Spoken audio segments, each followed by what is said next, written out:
Okay, trying to make a video when your kids are not resting. I thought I could do this really quick with them playing, but no. Okay, so back to this. What is the doctor for lungs? Let's look it up. Flip your baby manually. Now,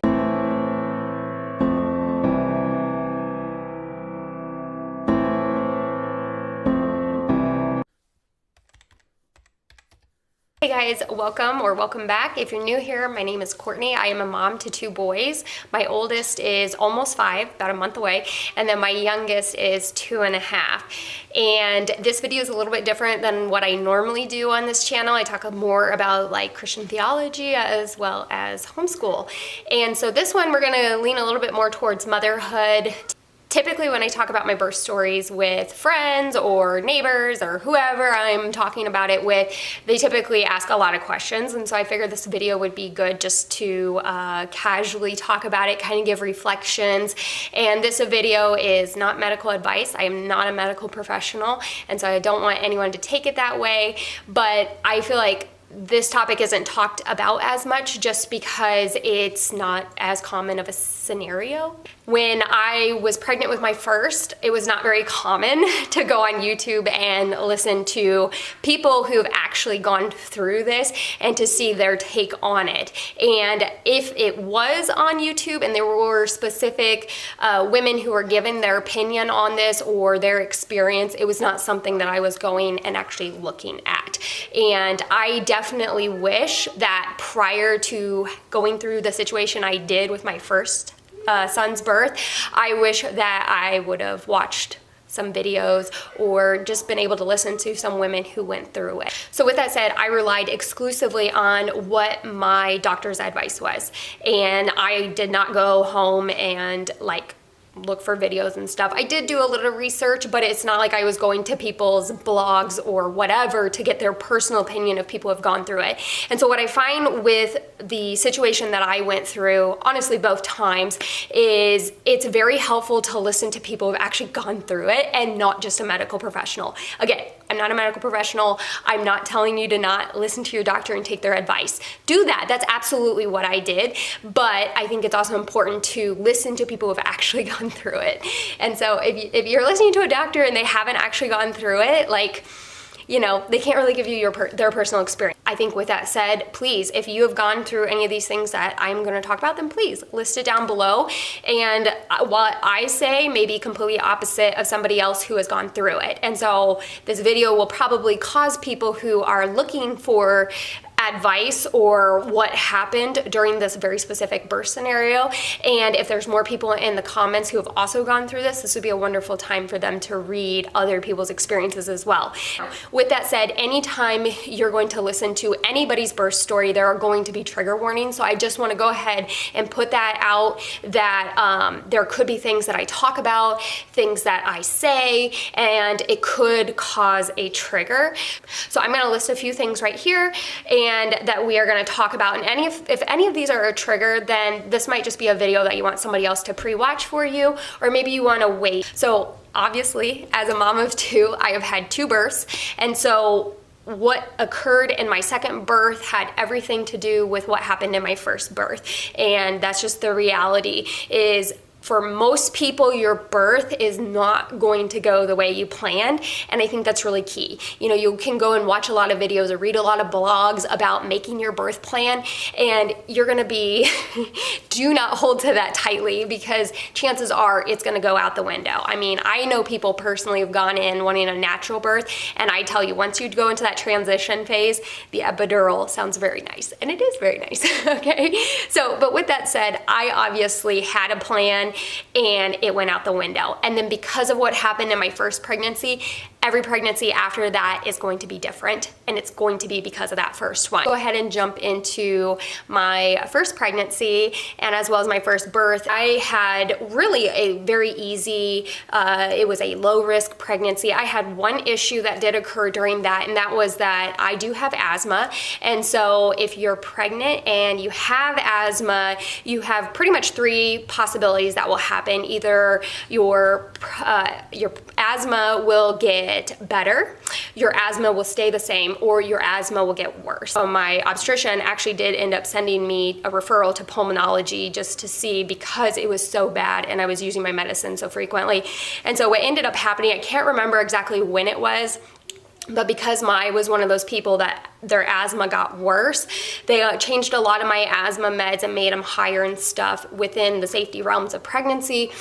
But I also had to do NST, so non-stress tests, just to see if that was an effect. So again, I don't know if that is clear cut across the board, and that is or if that's just what my obstetrician said, this is what we're gonna do. So for me, I ended up doing non-stress tests, and I was doing it once a week, and I believe that was when I entered the third trimester. Now, don't take that with a grain of salt. I don't know, it could have been starting in the second. I don't remember. It was in the end of my second trimester, or if it was completely the third trimester. And I was doing that weekly, doing the non-stress test. And it basically is just where, like when you go to the hospital, they're gonna put the band on you and they're gonna monitor the baby's heart rate and my heart rate. And I can't remember how long it was, if it was like 15 or 20 minutes, but it was a very relaxed room and the lights were down and I got to go, they wrapped me up and I just would sit there. And they were also measuring contractions as well. So that's why I'm thinking it was probably the third trimester. So anyways, that was just my doctor's way of, this is our plan,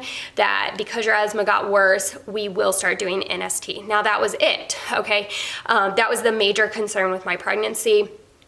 Now I will say in my second pregnancy, my asthma stayed the same. It did not get worse. I did not do NST or non-stress tests for my second pregnancy. Okay, now I do need to make it clear that when I was pregnant with my first child, I had all of my prenatal care, and I was going to have my birth at a military hospital on a U.S. Air Force installation. So because my husband is military, I was having my care done at a military hospital. And so I don't know if some of the reasons why they did what they did was because it was a military hospital and that their guidelines differ from what maybe a civilian hospital will do. I don't honestly know that, or if this is just clear cut. So if you're a doctor, if you're a nurse watching this, go ahead and let us know, like, oh yeah, that's what our hospital does.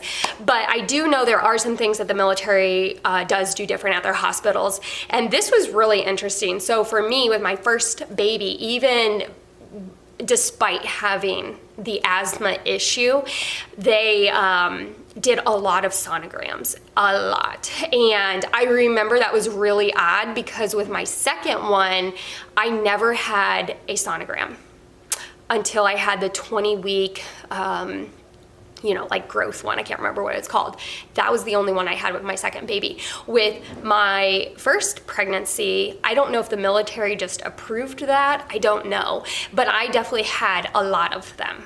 When I was, I think like 34 or 35 weeks, they did a sonogram and they realized that my baby was breech. And they said, it is a little concerning because your baby should start to flip by that point. We need to keep an eye on that. And so I definitely know from that point on, they did a sonogram at every single one I had because they, obviously knew he was breech. So obviously I started having the conversation with my doctor, and, in the military, I actually, you don't just see the same doctor all the time, at least at the hospital I was at. So I had probably like 3 different, like a doctor and then 2 nurse practitioners that were rotating. And so they were all my care team, right? I just wasn't seeing the same one. And I know pretty much from that point on, I was seeing the doctor regularly.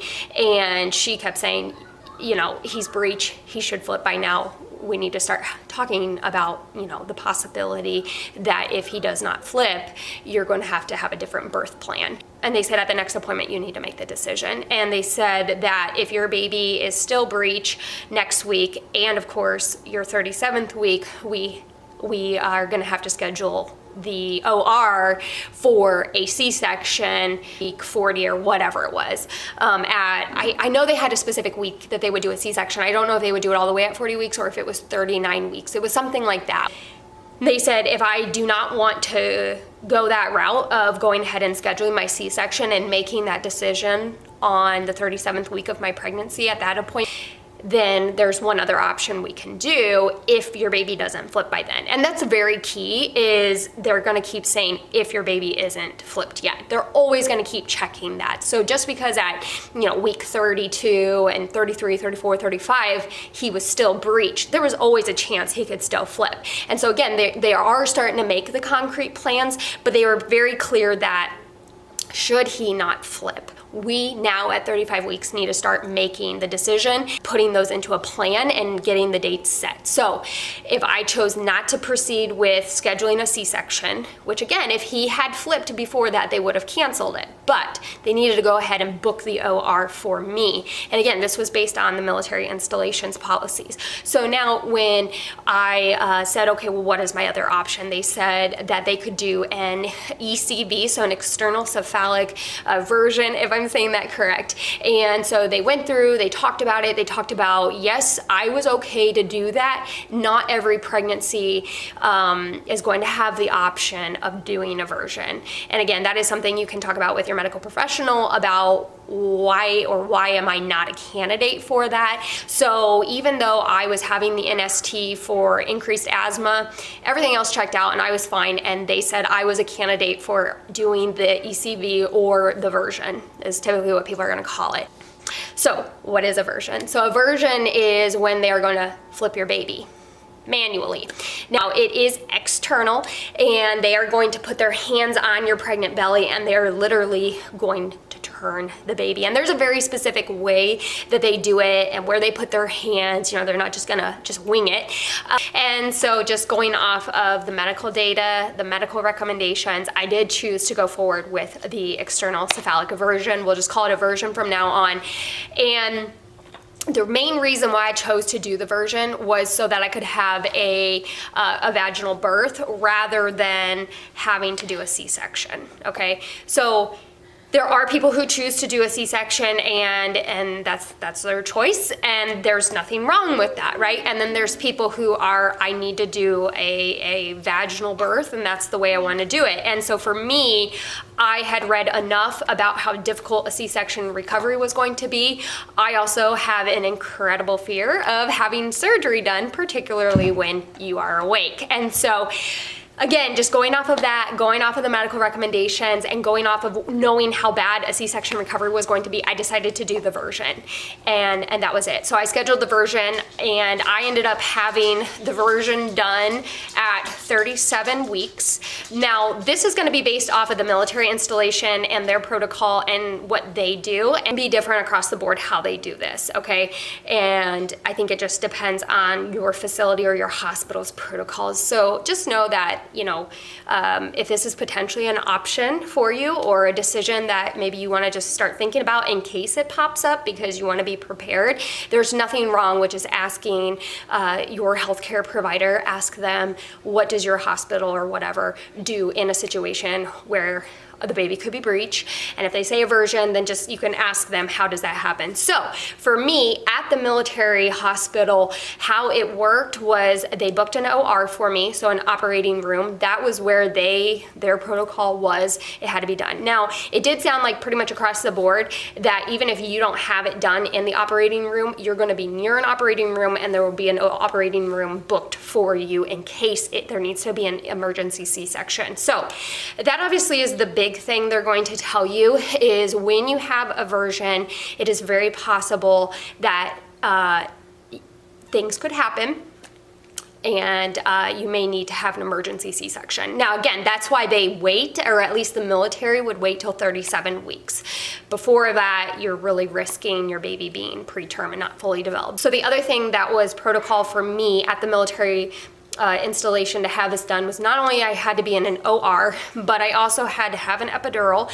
Now, part of the reason they did this was to relax the uterus, and so it makes it a little bit easier when they're moving, okay? Again, this can be completely different across the board. The reason that the military also protocol was have an epidural, they told me, was in case we need to do a C-section, particularly an emergency C-section, you'd already have an epidural. So again, if you're a doctor, you're a nurse, go ahead and tell us what your protocol is. I find it interesting that this can definitely vary. There was a difference between what they gave me for the version and what they would give you for a C-section. With the version, I did still have to have a catheter, okay? And I was not allowed to leave the hospital after the version until like they knew I could walk, I could stand on my legs, and then of course they would remove the catheter and stuff like that. So just kind of know that there was a difference. I had the epidural placed, and then whatever the med is, they gave me through that, and then they waited till I was relatively numb. It was a very relaxing room. They had all the OR lights were off. They made it kind of dim because there was also a sonogram machine there.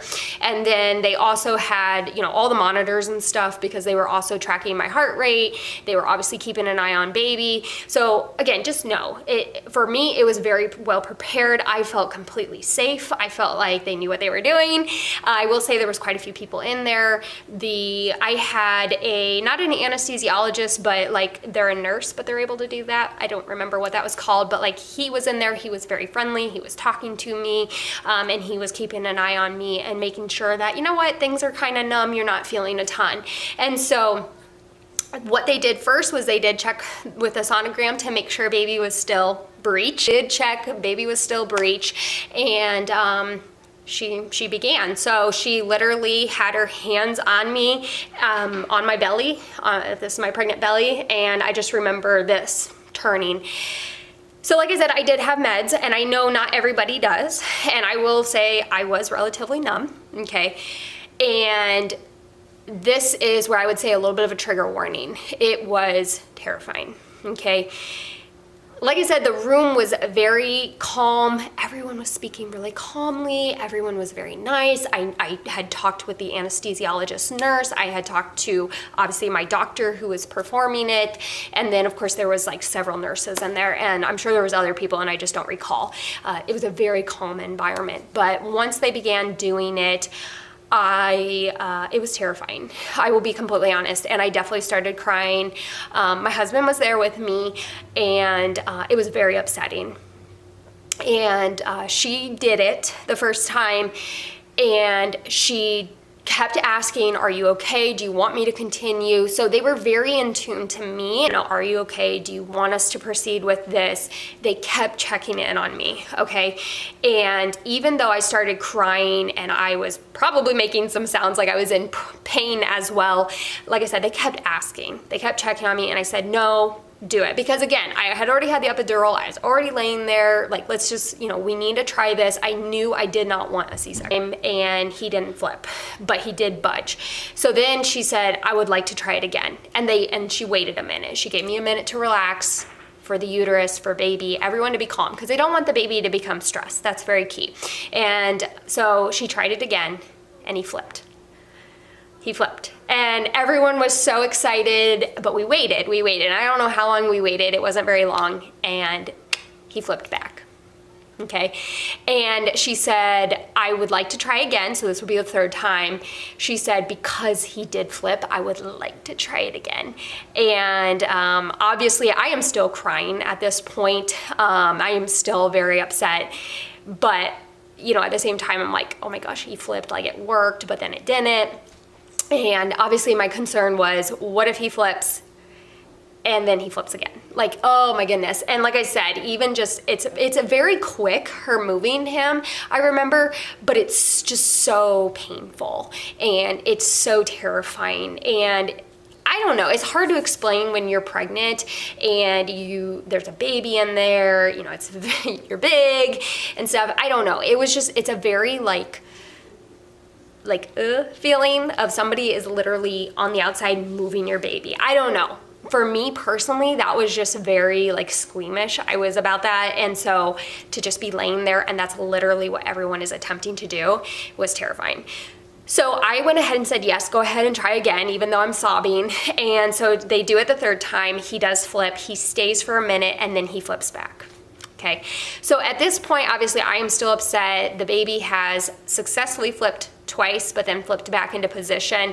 And whatever the military's protocol was, or maybe it was up to the doctor, they decided that that was enough. They didn't want to risk causing any other issues. And, you know, it was definitely a mix for everyone. My doctor was so, you know, just upset because it was like, oh my gosh, I traumatized my patient, and the baby attempted to flip twice and then flipped back. And so obviously that's quite a blow for them as well.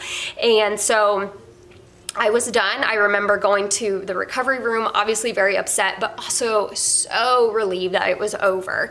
Okay, so again, that's just where it becomes very personal. While I did have an epidural, I felt it was not like the medicine you get for a C-section. I was completely, like, I could feel it. I could feel her hands on me. I could feel her turning. And again, if you have a big pregnant belly, and somebody's manhandling it to the point where they're grabbing your baby, that's the best I can explain, is that not only was I very just squeamish about that very thought, but then actually going through it. And they're putting a lot of pressure on your belly. They're using the sonogram to make sure she's grabbing the right area. And it's just traumatic overall. And so I would say I felt more than moderate pain with all of the turning.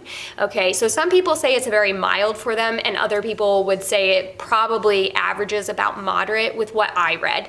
And so for me, I would say I had moderate to severe pain just with her turning it. And again, was it kind of psychosomatic? Was it kind of mental? That I also was just very squeamish about the fact of somebody grabbing my pregnant belly and my baby and turning. So again, it's not like a gentle massage. I mean, they're literally pushing in on your body and are on your belly to turn that baby. And a lot of times it would be like this, I know, where she kept like starting over. And I would, I would say I would not make the choice to do a version again. And this comes from knowing what I went through with my first pregnancy as well as my second baby, which we'll get into this in more in detail. But from my point of view and what I went through, it being traumatic, it being moderate to severe pain, it successfully working twice out of the 3 times, and then him flipping both times. For me, I would not do it again. Okay, so again, that comes from what you guys will learn in just a second with how my first and second births ultimately played out, is I would not do a version again. Okay. So there's a lot of things to take into consideration with that.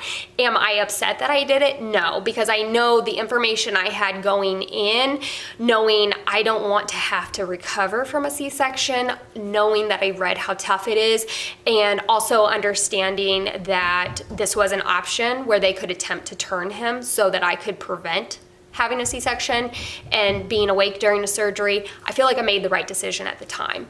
Now I would go and listen to people's videos like this one and see how was it for somebody who actually went through it. So for me, it didn't work.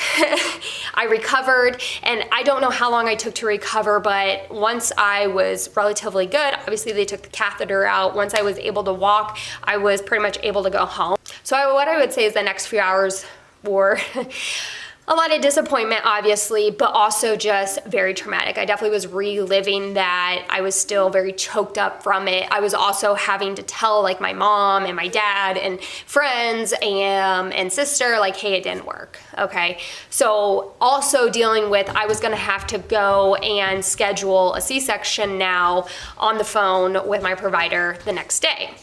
So husband and I, we went through the day, we dealt with this, we talked about it, we ate dinner, and then, we watched a movie, we relaxed, and I showered, and then it was time for bed. And when I started to go to bed, I started to notice something wasn't quite right. And I started to realize the best way I can describe it is the beginning of a UTI. So if you've ever had a UTI, you will understand, which I know it differs for people, but where you just constantly need to go to the bathroom. You constantly need to urinate. And this was obviously just even more frustrating. Like, I do not need to deal with this right now. And so when you have a UTI, obviously it can differ for everyone, but typically you're going to have this feeling that you need to urinate constantly.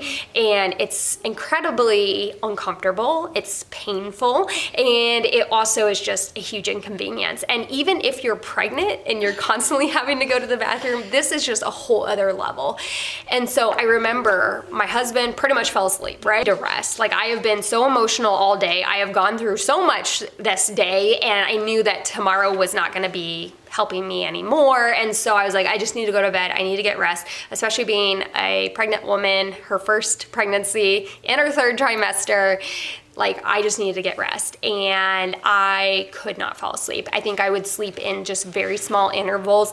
And I think it was around like midnight, maybe 1 in the morning, where it finally hit me where like I just had to sit on the toilet. Like, I could not get off of it, and it was just like constant needing to urinate. And again, every time I was waking up prior to that, it was that feeling, but I was just trying to suppress it. I would say by midnight or like 1 o'clock, it was like I couldn't do it anymore. I literally just had to sit there, and I just really didn't want to wake my husband, you know, again, because I mean, even though he didn't physically go through what I went through, I mean, he was emotionally dealing with that with me. So I kept trying to go back in the bed, and then it was like, nope, get up, go to the toilet. And then it was like, okay, I need to go sit down, or I need to try to go get sleep. I'd go try to get in bed. Nope, get up, and have to go back on the toilet. And so this one finally woke my husband up, and I told him, and of course he's like half asleep, and he was like, okay, should we deal with it tomorrow? What do you want to do? And I was like, just go back to bed. And so I think he did go back to bed, and I went back on the toilet or whatever, and then I finally went and just sat in the living room, and we had like a loft outside of our bedroom. And so I'm just sitting there, and I'm trying to just like relax. I think I tried to read, and then I finally was like, let me just research, right? Like, it was finally coming to me that I was like, this probably just is not right. And so my husband finally like realizes I'm not in bed. He probably saw the light on, and he comes and he's like, okay, tell me what's wrong. And so I just told him like, hey, I started telling him like, hey, I noticed this right as we were going to bed, and it's severely worse. And again, it just was progressing to the point where even on the couch, I was like, I gotta go sit on the toilet. And he said, okay, I'm gonna call labor and delivery. I'm just gonna call them because you're in your 3rd trimester, and you literally were just at the OR in the labor and delivery. Up the phone, and I'm just thinking like, they're gonna be like, oh, this isn't really up our area. Like, you know, maybe go to the ER, or, you know, go and see your OBGYN tomorrow or whatever, right? And so they basically are just confirming like, you were here today and you had a version, correct? And I was like, yes. And they're like, they gave you epidural, you know, catheter, things like that. And I was like, yeah. And they're like, we want you to go ahead and come in just so we can check you out, get eyes on you. And I'm just like, what? Okay.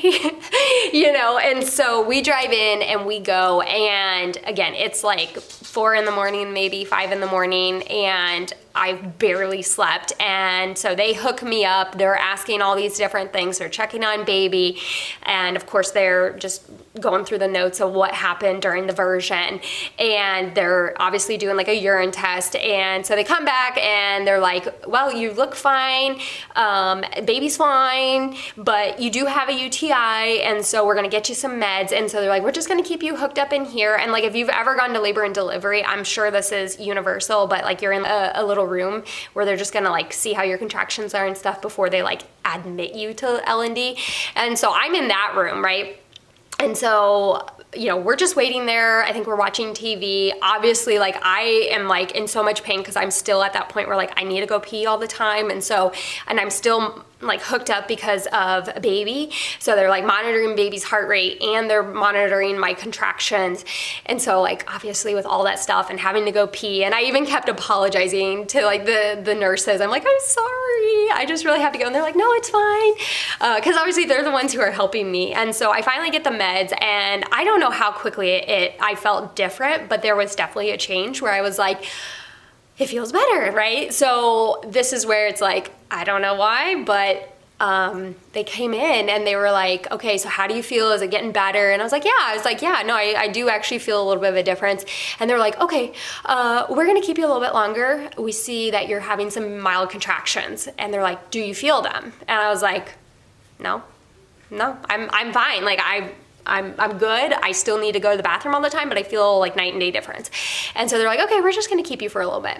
Okay, so like fast forward, and it's like early morning, at like 7, whatever, right? And so I've been there for a while, still in this room, and they come in and she's like, yeah, I think we're gonna let you go. Like, you know, you're having mild contractions, and we'd like you to go ahead and go see your OBGYN today and schedule an appointment just so, you know, they can follow up on your version, but then they can also, like, you know, you can explain that you had this UTI issue and stuff. And I didn't mention it, but they think because I had the catheter, that's what caused it.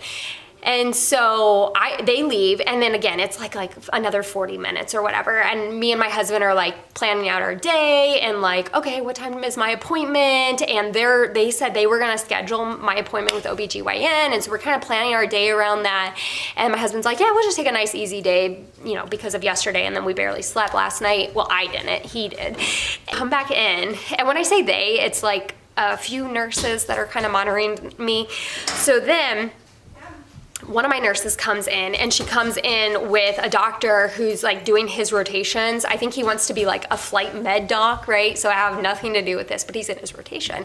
And so he comes in as well, and they're like, yeah, so your contractions are actually getting worse now. And they're like, so I don't think we're gonna let you go.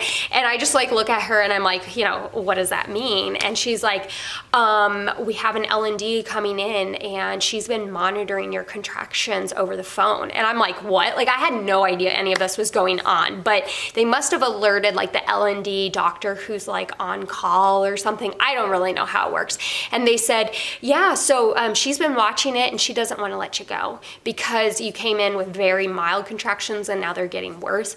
And at this point, I still am not feeling those. So whether it's because I'm still in pain from the UTI, I don't really know. But she kept asking me like, do you feel them or whatever? And I'm just like, no, I don't.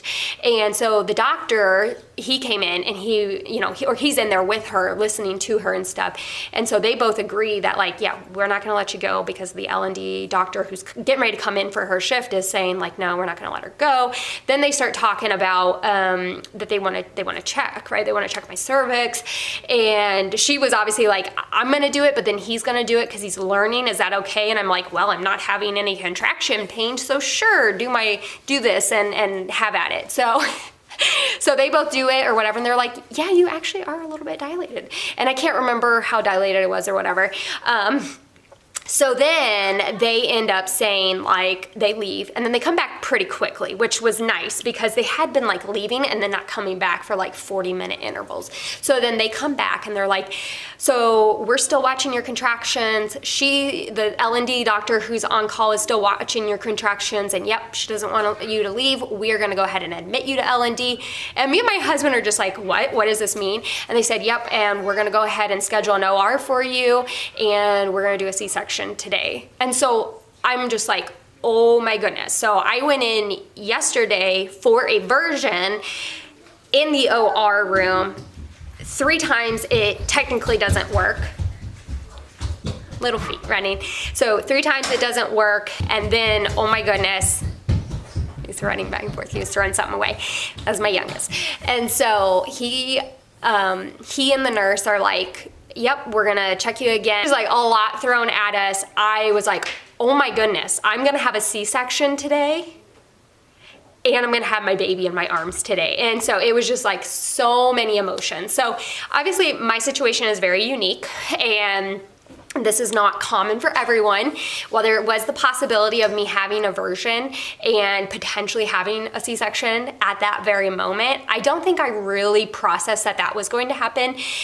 But once I left the hospital and like nothing had happened and I was fine, I honestly was like, I'm gonna have 2 weeks left till I have a baby. I wasn't thinking like, I'm gonna have a baby tomorrow. So again, so many emotions going over me, so much to process. And so I got admitted. They put me into an actual room because they had me go in there until my appointment for the OR. So again, I can't really remember what time this was, but they originally were like, we're gonna schedule you for a C-section at 10, and then me and my husband realized like, we have a dog at home, like we need to get him somewhere where he can be cared for while I'm stuck in the hospital. Again, because we're military, we didn't have any family near us at the time. And so then as my husband is like, hey, I need to coordinate our dog, I was like, oh my gosh, I need to call my mom. So I call my mom and I'm like, oh my gosh, mom, like I'm having a C-section today, I'm having the baby. And so I remember her just like, oh my gosh, like she's having all these emotions as well. And she's like, okay, I'm gonna schedule a flight out there and stuff.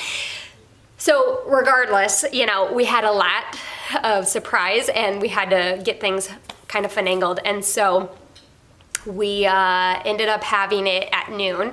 And so there was like an hour where my husband left me.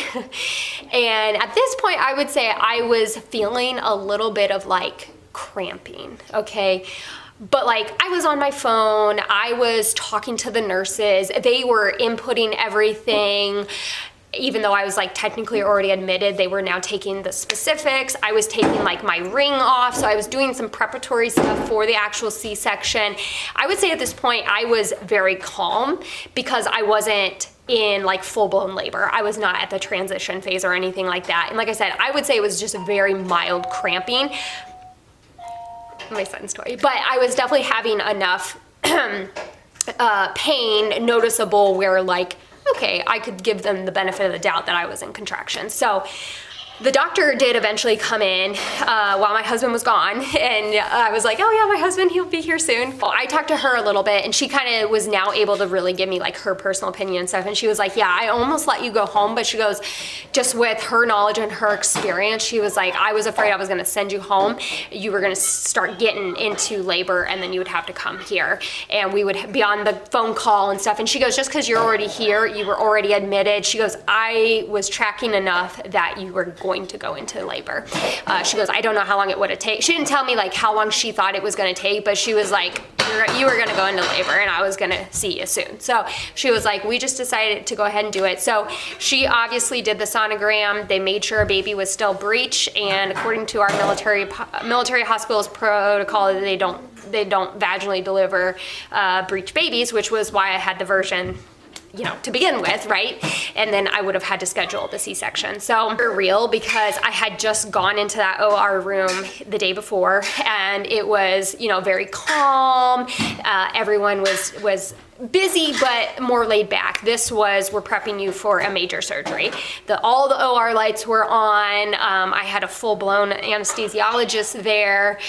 They obviously were giving me whatever the difference is, and I literally could feel nothing. What I vaguely remember with the C-section, at the military hospital, they didn't give me an option if I wanted a clear view or not, so I don't know if they put the screen up, which that's what I wanted. Again, I was very squeamish to surgery, let alone being awake for the surgery. They did different tests on I believe my leg, and I hate to say that because I can't remember, but I know the anesthesiologist did different like tests on my leg, and then I think kind of on my belly, and I do remember telling him like, oh, I still feel it, and then I remember him like adjusting the medicine and stuff, and then I know there was a point where he had done it,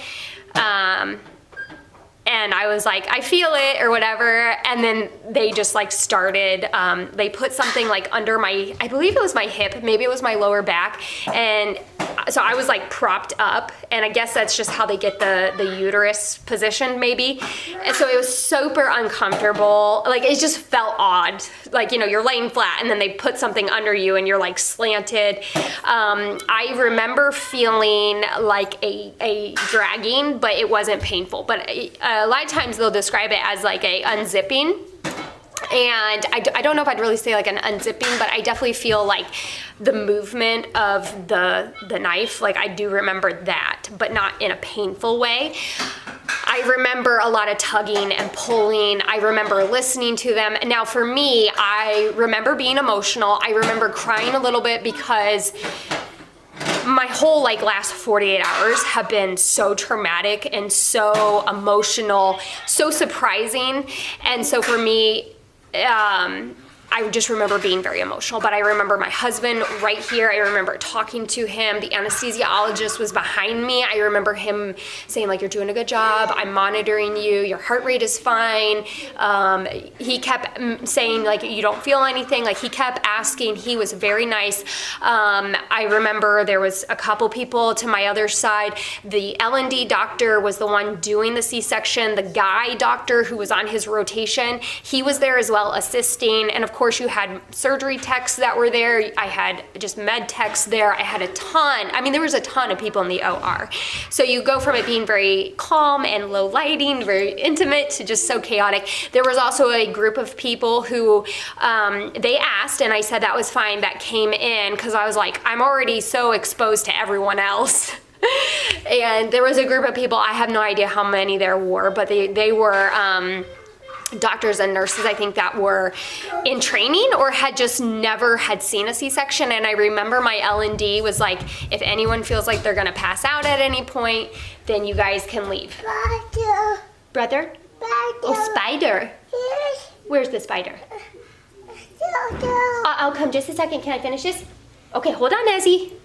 And I remember her saying that, like, if anyone feels squeamish or they're gonna pass out, and I'm like, and I'm just thinking, like, what does this look like on the other side? Say, compared to a normal vaginal birth, this was a lot. And everyone has a job, everyone's monitoring. So once the baby was out, I remember them pulling him out and being like, oh my gosh, he has red hair. And that was obviously a huge thing. And everyone's like, oh my gosh, oh. And then I do remember hearing the gurgling. And that was when I just lost it. And it was like nothing mattered anymore. My baby was out and they said, he's fine, he's healthy. I think they did a few things and then they put him right on me. And then after that, they started we need to do whatever they do once the baby's out. And then I started feeling the sewing up. So obviously there was a chunk of time where they were probably getting blood out or whatever. So medically, you can tell me down below what they were probably doing. But I do remember them stitching me up. While it wasn't painful, that I would say I felt the most out of everything was her stitching me back up, and that felt like it took a while. But at the same time, I've got a baby on me. How long my son was on me before they then took him over, you know, they weighed him, they cut the umbilical cord. Then after that, again, I don't know how long I was in the OR after that. I do remember it taking a lot of time for them to sew me up. But then I remember them cleaning everything up. I'm pretty sure I stayed in the same bed, unless they might have transferred me over to another bed, and I went into a post-op room. Okay, so I ended up them being transferred to a post-op room, and the post-op room was basically just make sure me and baby were okay. And I don't know how long I was in that room. I do know by the time I left, it was definitely like in the middle of the night when they had me transfer room. So I was pretty much in that room until the epidural wore off and I was able to like walk and go to the bathroom and stuff. So while I was in the post-op room, they did all of like the new baby education with us, especially it being our first. They talked a lot to my husband, I remember. We did a lot of paperwork as well in that room. Again, particularly my husband, I was still like so out of it. I don't know if it was just, again, all the trauma put together. My epidural was wearing off, and I know they took the catheter out at one point, and then I do remember like being able to walk, and I remember going to the bathroom, and I think the nurse helped me like change clothes and stuff, and then they moved me to a postpartum room. And so that room I stayed in for 2 nights, and then they let me go. So that was pretty much my hospital stay. It was definitely shocking, but it was very good after the surgery. I had no complications from the surgery. Baby was fine, absolutely fine, and we had a great hospital stay. We did all the normal things we would do in a postpartum room. They had me get to the point where I was like walking around the hospital a little bit. I think that was definitely the next day after I had slept. So I would just say some of the issues I personally had, and some of it I would say is also being a first-time mom. So like if you already have given birth and maybe you have one or multiple children already, and maybe your next child or whatever, you're concerned you might have to have a C-section, this might be a little different for you. So I think just like coming to it and realizing I've given birth and now I have a baby, you know, it was just, everything was new. Everything was kind of overwhelming for me. You can read all the books you want, but until you've actually like gotten to the moment and it's over and now you have a newborn, it's a lot. And so for me, I don't know how long it was until they let me like walk around the hospital, but they wanted me to get moving a little bit, very slowly, taking it at my time. But I will say, until that time where I started walking around the hospital, so this would still be that evening that I switched to a postpartum room, I tried to sleep as much as I could. When the baby did wake me up to be fed, I remember it was very difficult to sit up and grab the baby. So while I was heavily medicated, I still remember it was just very uncomfortable, and it was very difficult to sit up, right? And to grab the baby. And I think what they said is the heaviest thing you can pick up after your C-section was the baby. Okay, and you want to be very careful with your movements and stuff like that. They did give me a band that they did put over that incision site, and they were constantly checking that area. They were also constantly checking just down there in general, making sure like there was blood coming out and stuff, but they definitely were monitoring my incision very well. Whenever a nurse was in the room, particularly like during the day, they were constantly just give me the baby, right? They would constantly pick the baby up for me. So the hardest time I had in the hospital was that evening where they had switched us to the postpartum room, and I was trying to get to sleep, but I was also trying to breastfeed at that time. And so knowing that you need to just keep getting that baby on you, that was the hardest time I had because my husband was sleeping. And so I definitely had to like a couple times call him on his phone because I could not get out of bed. I was a fall risk for a very long time. Actually, I think the entire time I was in the hospital, they had me as a fall risk, not only because of the epidural and the surgery, but also because of the narcotics I was on. So I remember like having to go home my husband, and I don't know if it was just like because I didn't want to scream at him because he's across the room sleeping, but he would get up and hand me the baby.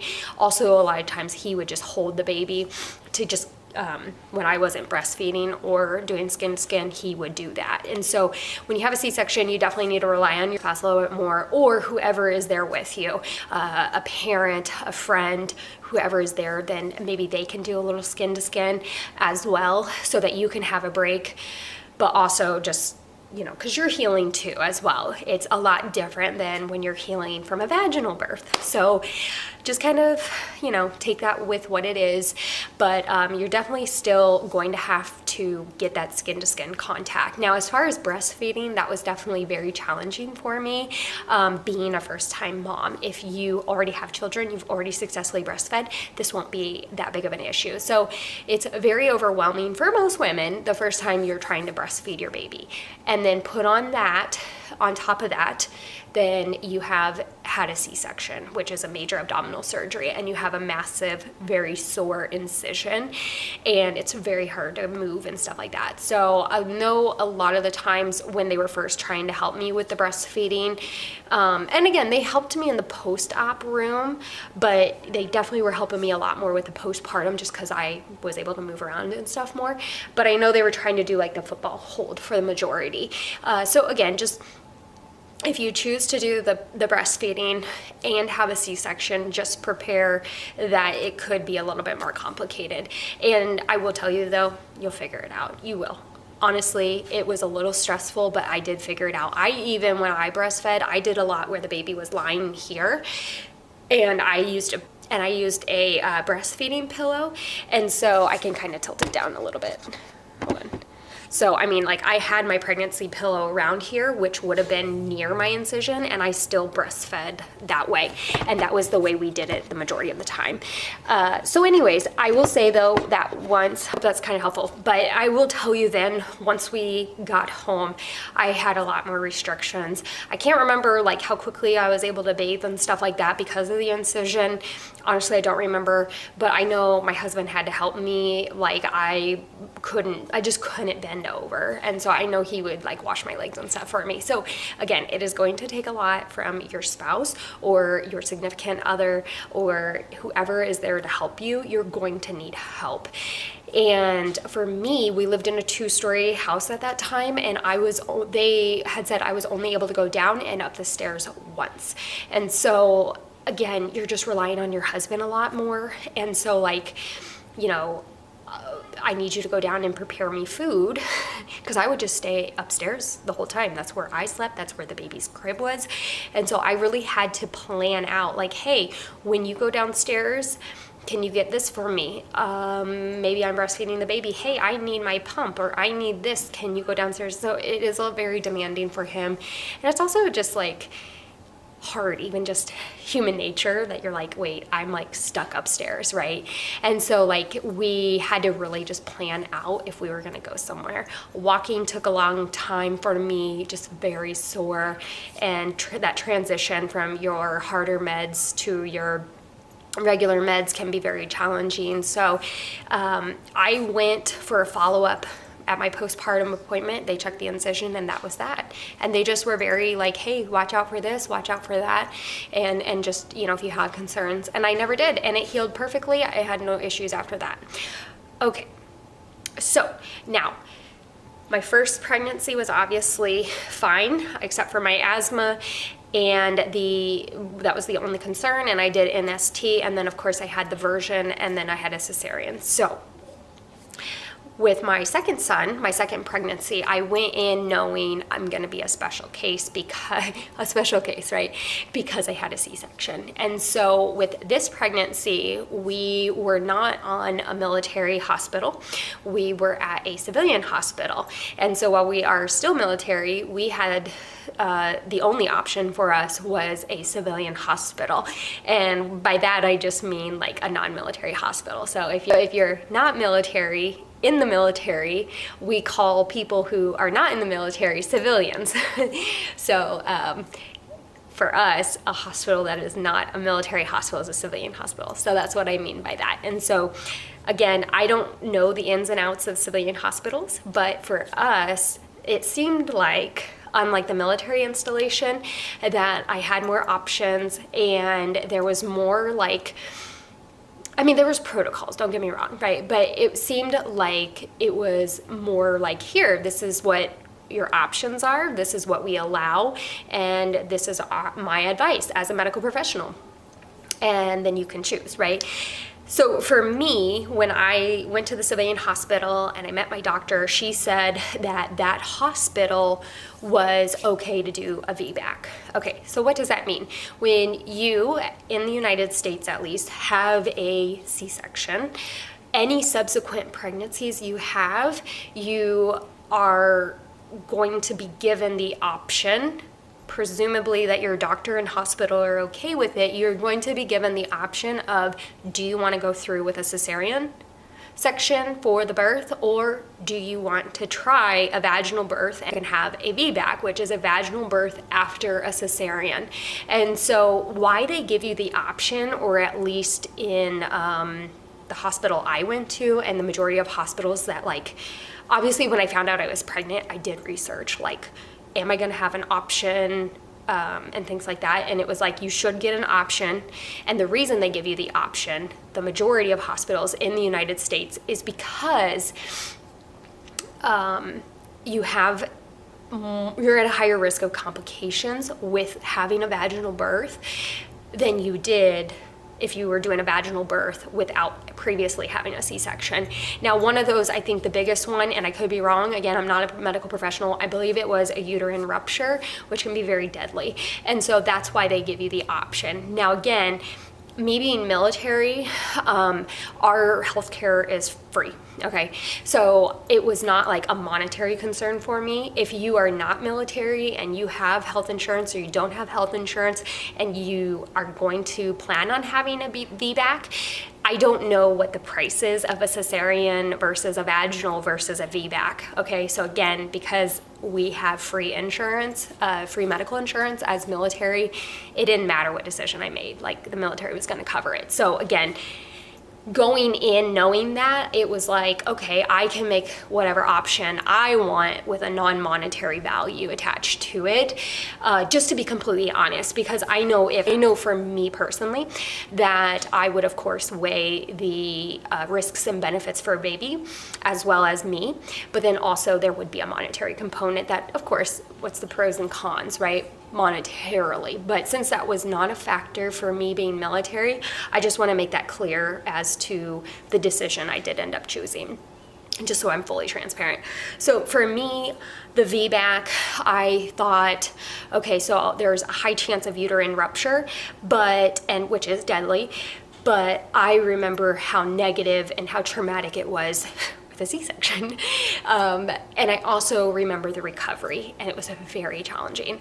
And so I decided to attempt a VBAC. Now, with my doctor, she said that the hospital here would allow VBACs. I don't know if that means, like that was her language. So I don't know if some hospitals just do not allow VBAC. I also know you need to be a candidate for VBAC. And so she obviously requested my like chart information, my records from the military hospital just to make sure there was no issues. She also wanted to get their surgical notes and stuff like that. And so there are certain things that either are happening in like your current pregnancy, things that happened in your past pregnancy or pregnancies, and also things that happened in your past C-section, okay, that the doctor needs to know about. And so for me, she got all of that. In our next appointment, she said, so we're a VBAC, you know, we honor VBACs here. And she said, you're a candidate, right? So there was no concerns with my current pregnancy or my past pregnancy or with my C-section. And so again, just kind of know that it's not going to be, it may not be as smooth for you that, hey, I had a C-section, can I be a VBAC? Like there are things that could prohibit you. So for me, I was a candidate. And so we went throughout my entire pregnancy planning that I would have a VBAC, okay? Now, just because one of your babies is breech doesn't mean you're going to have subsequent breech babies, okay? So for me, I obviously had that in the back of my mind, like, oh my gosh, is this baby gonna be breech? And, you know, the doctor was very honest, like, there's, you know, it doesn't matter. Like, just because you had one breech baby doesn't mean you're gonna have another one.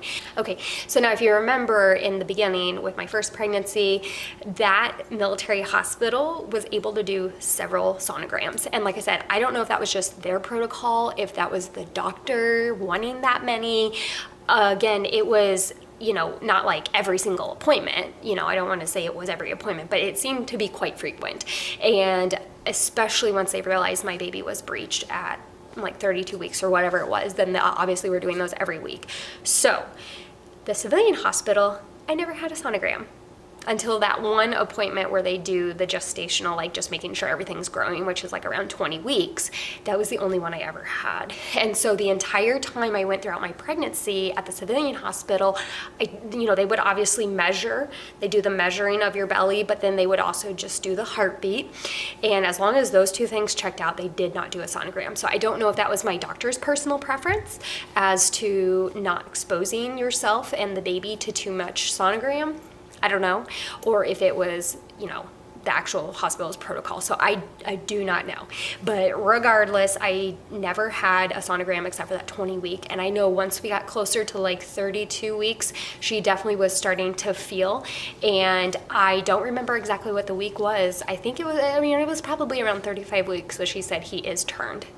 And so that was obviously like a huge weight lifted off of my shoulder. And I remember from that moment on, it was like, oh my gosh, I'm going to get to attempt a VBAC, which was huge. It was huge. And so I was so excited, I was so elated. It was just like a huge weight lifted off. And so every appointment I had after that, she would always just kind of verify, like, yep, he's down there. And I know one of the appointments towards the end, she was like, oh yeah, his head. So I don't know if it was 35 weeks or 36 weeks, but she was like, oh yeah, no, he's definitely here. Okay, so then, this is gonna be a little TMI, but well, this whole video is TMI, right? So my mom had ended up flying out early because, again, being military, we don't have a ton of family around. And so she flew out when I was 35 weeks pregnant, okay? And she planned to not only be here with my older son, you know, somebody needs to watch my son. It was week 37, I had a doctor's appointment. I remember it was like a 9 a.m. appointment. And I would like pee like 3 times before we left. Cause I mean, if you're, in your 3rd trimester, if you're pregnant, you know. And so I would pee like 3 times before we left. It was like 8:45. My husband's like, we gotta go. And I'm like, okay, I'm gonna go pee really quick. And I went to the bathroom, and this is where it's a little TMI. And so I was like, okay, I gotta go. So I went to the bathroom, I flushed, and I literally am about to get off the toilet, and I just feel a gush. And I was like, at first I literally was like, whoa, I didn't even like attempt to go pee. And I was like, what just happened? And honestly, that was what my brain did. And And I was just like, what the heck? And then I went, oh my gosh, my water broke. And then I realized like, and then there was another gush. And then it happened again. And I was like, oh my gosh. So like when some people's water breaks, apparently it's like a trickle. For some people, maybe it's just like a constant stream. Mine would be like a gush and then it would kind of stop. And then it would like a gush and then it would stop. And I was like, oh my gosh, I can't get off the toilet. So I remember yelling for my husband and he comes running. He's like, what's wrong? We gotta go. And he's a nice guy. Okay. I know this coming off wrong. So he's saying that because I've already been like on the toilet in the last like 15 minutes twice.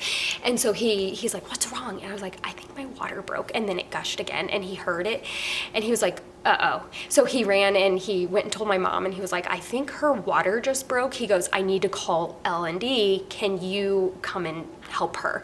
And so my mom's helping me. He called L&D and she's like, yeah, you got to get in here. Yeah. And we'll get a room. She'll be admitted, whatever. And so I just lucked out where my water broke on the toilet and yet it was like a gushing one. So I was like, I don't want to sit in my car, And so I don't even remember what I did, to be honest. I probably put like a pad and we had a ton of like dog pads for our dog. So I think like my husband laid a whole bunch of those in the car. I think I wrapped one around me.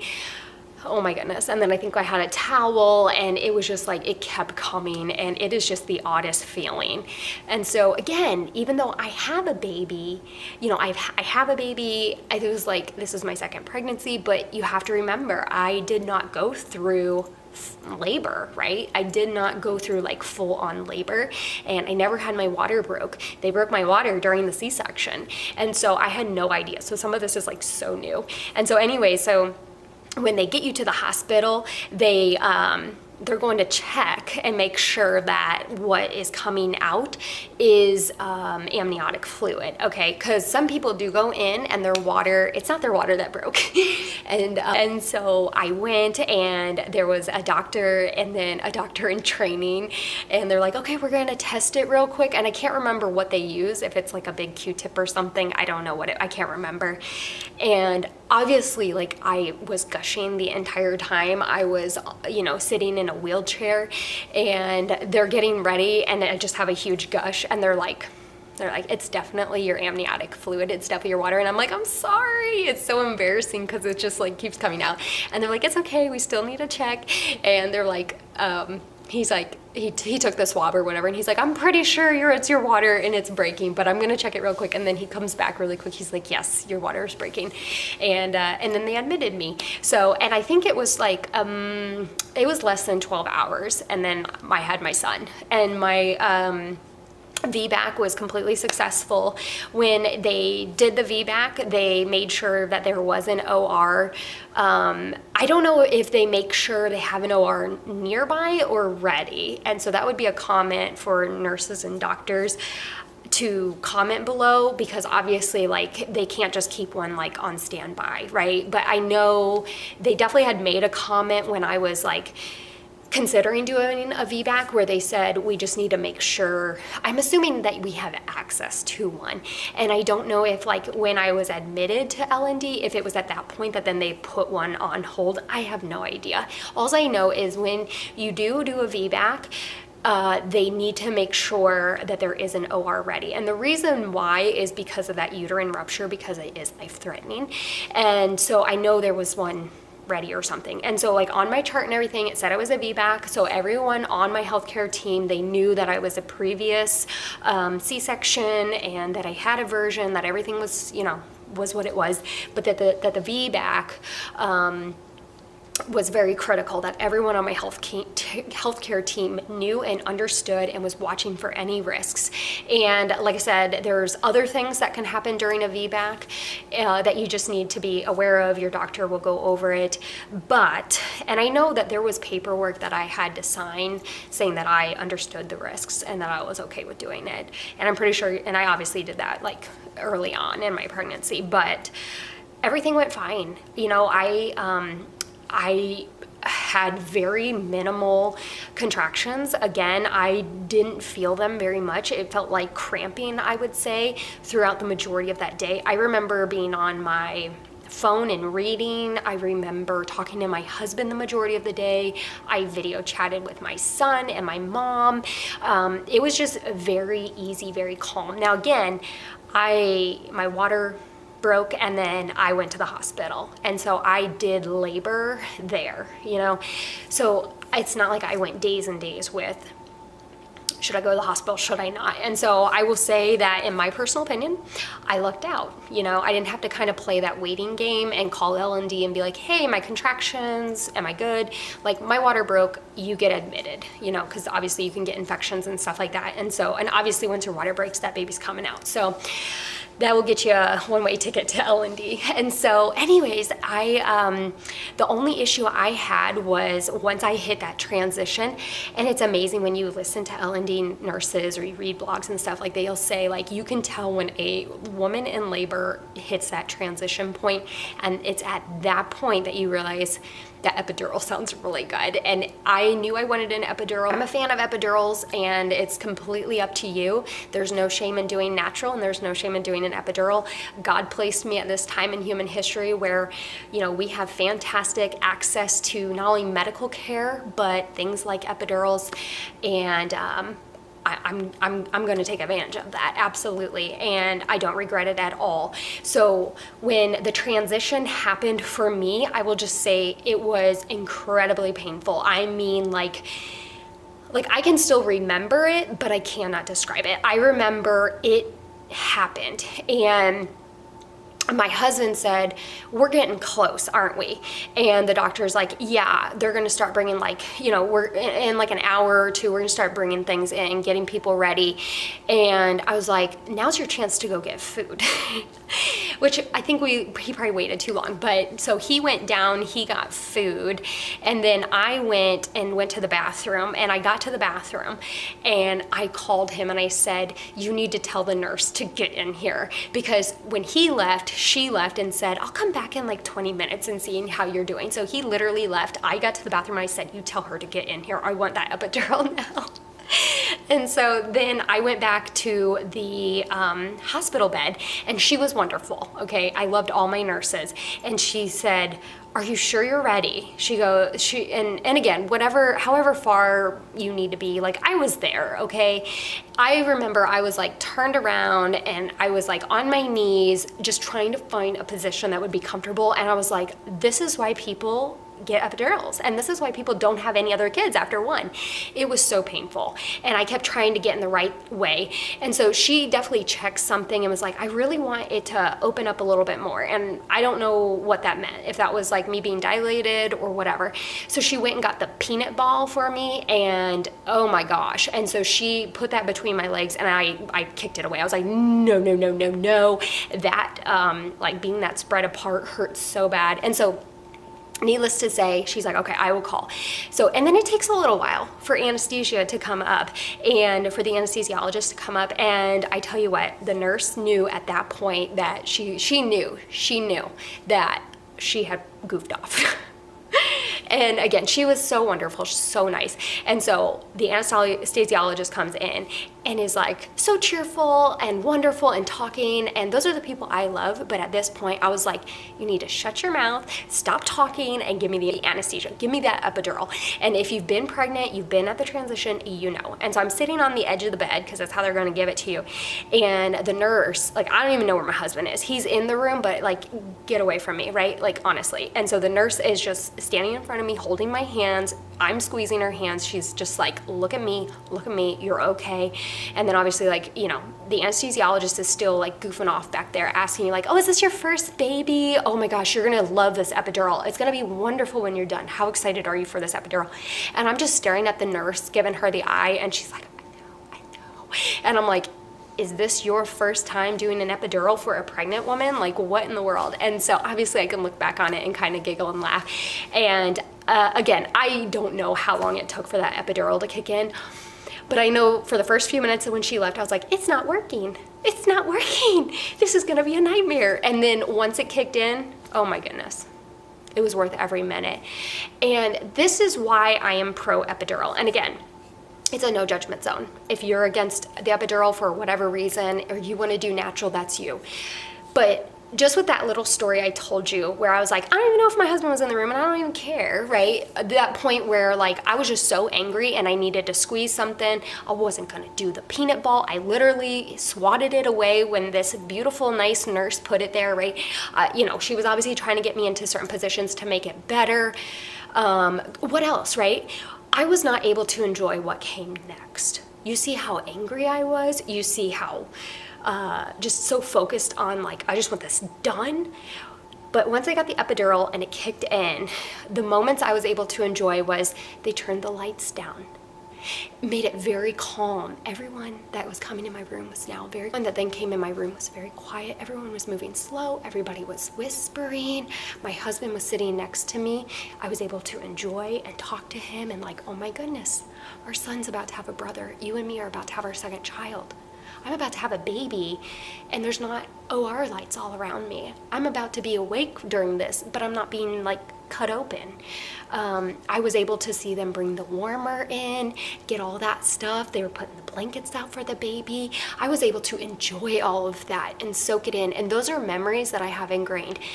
They took our photo before we had the baby while I was like getting ready to push, but I wasn't in pain. So I could sit there and enjoy like, this is our last moment before we have a second baby. And then they did have an EMT guy come in because he was training and they asked, is it okay? He needs to learn to be able to deliver babies. And I said, that's fine. Before I probably would have cussed him out. The doctor that was going to deliver my baby, it was not my doctor that I had, but this was a different doctor. I got to meet her. We talked, which I had met her earlier on, like way earlier, but she came in, she's like, we're going to do this. She talked to me. She pumped me up. I was able to talk with her. She talked with me. She told me what her plan is. She asked me what my plan is. We were able to do that when I wasn't in pain and writhing, but we were close enough where like, we need to make this plan, right, mama? And so I was just so present. And I think that is the bottom line, is I was present. I was happy. I was in a great mood and I was able to absorb that. And now I'm able to tell you guys and reflect on how positive that was, okay? Now, I didn't have music or anything like that. I was excited to talk. I talked a lot to my husband. I talked a lot to the EMT guy. I talked a lot to the nurses and of course the doctor. And then there was another doctor there. He was a doctor in training. He was the doctor that when I was admitted, he was the guy who checked to see if it was my amniotic fluid. So he had been there throughout the entire thing. So he was there down there with her and she was helping him. And then, like I said, there was, I had the nurse, and I think there was like 2 or 3 other nurses in there that were going to be ready for the baby. I can't remember exactly who all was in there, but that kind of sounds about right. And so it was just very enjoyable. And they were obviously tracking behind me, my contractions, and they would have me like, do you feel it? Because when you have an epidural, you don't necessarily feel the contractions. I believe I felt them a little bit, enough where I could be like, okay, it feels like it's building. And then they would tell me when to push. And I tell you what, I didn't take any Lamaze classes. Coming from like, I made it clear like, hey, this is my second baby, but my second birth, but my first one was a cesarean. So I was like, this is new. And they walked me through it. I had a great doctor. I had great nurses, and they all were like, okay, we're gonna have you breathe in. And then they would tell me how to push, and they would tell me push harder. And it was so wonderful. And they guided me. It was calm, it was relaxing. And the best part of it all is that I was present and I remember it and I was able to enjoy it. And so it was not painful at all. And the epidural obviously is the reason for that. Now, I did tear, and I teared really bad. I had like a 2nd-degree tear, and it was, they called it like a W tear. So I don't know, they never really said why that was, but obviously it was a really good learning experience for that doctor because he learned how to sew that up and stuff. And they did all of that while I was holding my baby. And again, delivering like the placenta and anything else like that, like it was totally fine. I had no problems with that, again, because of the epidural. So I look back on both of my births and I recall that they both were beautiful, okay? Once you get to the point where that baby is on you, it is amazing, okay? Now, obviously my first birth, it was like, we were gonna have a C-section. Like it was just like right in my face, boom, boom, boom, boom. And it was obviously very just traumatic and overwhelming, but it was still beautiful. And that baby being placed on me. And the best part is that baby and I were okay. Very few doctors and very few hospitals will allow you to deliver a breech baby, and it's a very life-threatening thing if you're going to do that. And so, in any case, your child, the best thing is just that they're delivered safely to you. And then that moment they're on your chest, it's like nothing else matters. Okay. Now, I will say that with my second one, it was a VBAC. It was successful.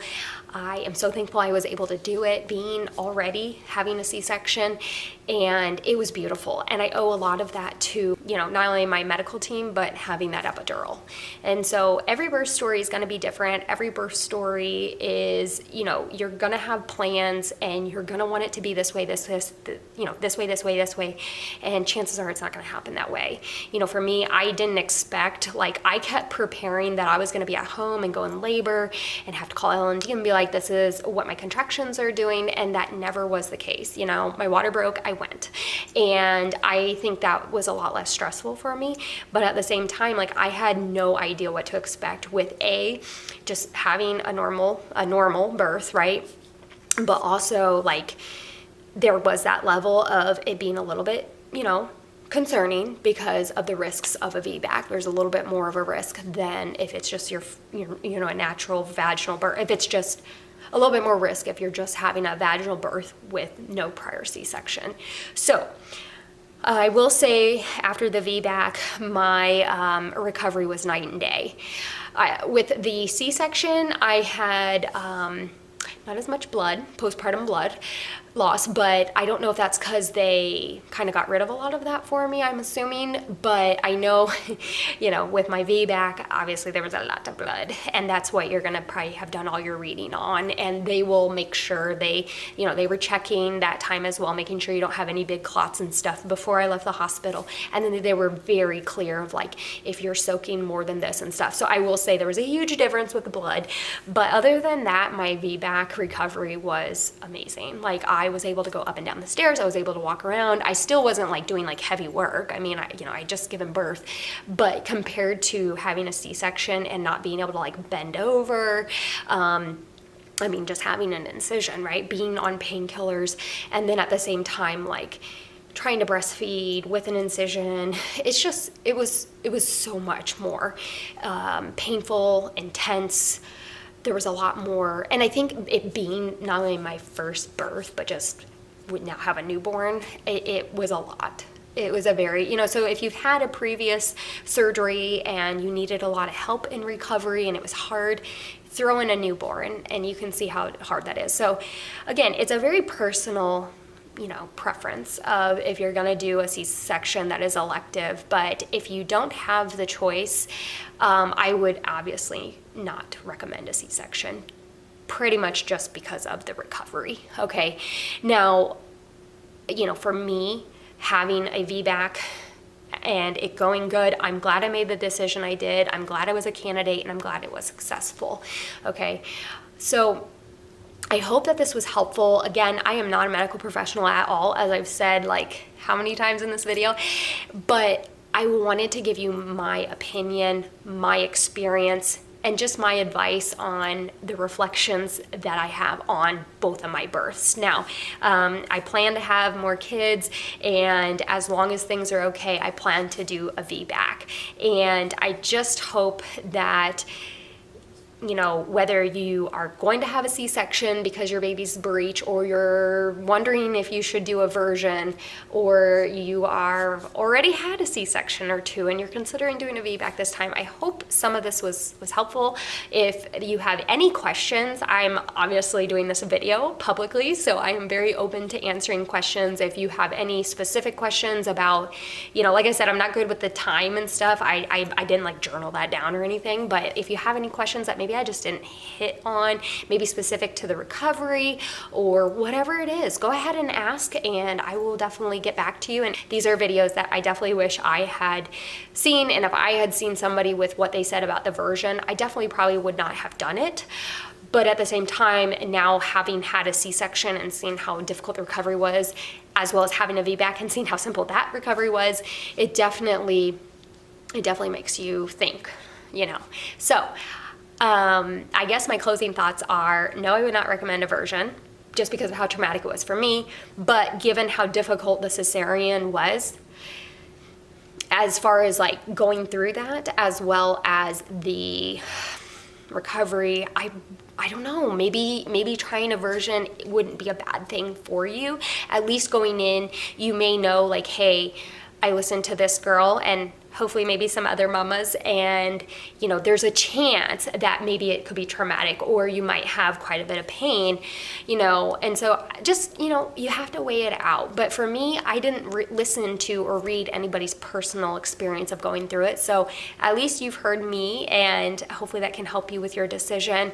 And like with a VBAC, depending on if your doctor says you're a candidate, I definitely would consider it. Again, even though I had the epidural and I was able to be more present and soak it all in, I had very little concern in my mind about the VBAC and what could possibly happen. It didn't make me anxious for that. I was just so excited that I went from writhing pain to like, oh my gosh, this is great. I feel nothing. And also knowing like I was progressing and dilating and my contractions were off the wall, and yet I was totally present and fine. It still didn't cross my mind about the complications of the VBAC. And it went great. Nothing bad happened for me, and I'm so thankful for that. With subsequent pregnancies, I do plan to do a VBAC, and as long as my baby's not breech. Now, if my baby is breech, I'm sure that's like a statistic out there, right? I had 2 babies that were breech, right, or something, and 1 that wasn't. No, but you know, then that's obviously something I'm gonna have to think about, aversion, or do I just default to a cesarean? So again, it's a lot, but I think having listened to people who have gone through it is definitely helpful. So I hope this was helpful. Please leave any questions or even comments down below. If you've had a cesarean, if you had aversion, if you had a VBAC, if you had an epidural, right, or a natural. I mean, any of those things, list down below. Let's not traumatize people who are coming to this video and are looking for answers, but put it in the comments, and that might help people make the decisions. There's a lot of stigma today that, yeah, gotta have a natural birth, it's gotta be vaginal. Like, let's give people the information and not just create this, oh, you should do this. Like, let's say what our experiences were, all right? So thank you, and if you like this video, then give it a like, subscribe, and that helps me know that you guys like these videos and I can do more of these. All right, guys, thanks, bye.